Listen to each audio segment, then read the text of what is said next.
Dnes sa porozprávame o téme, ktorá ovplyvňuje každého z nás, ale mnohí jej nevenujú dostatok pozornosti. Áno, hovorím o daniach, vašom najväčšom výdavku v živote. Ak som hovoril v minulosti o poplatkoch pri investíciách, dane sú ešte dôležitejšie. Investujte čas a energiu do pochopenia základov daní pre zamestnanca, živnostníka, podnikateľa aj investora. Každý rok prehodnote, či nie je vhodnejšie zmeniť váš cashflow kvadrant. Mnohí ľudia si vôbec neuvedomujú, koľko vlastne na daniach platia.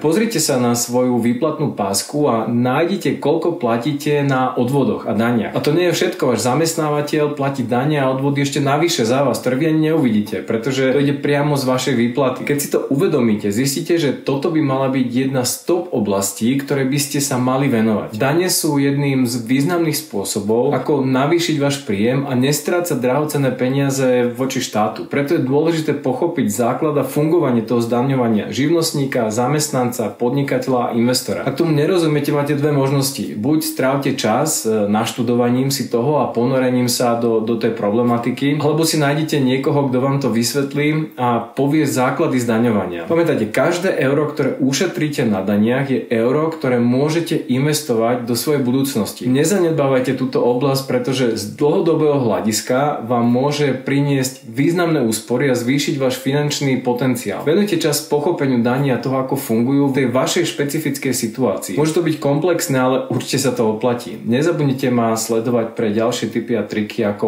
optimalizovať vaše financie, hlavne dosiahnuť finančnú slobodu.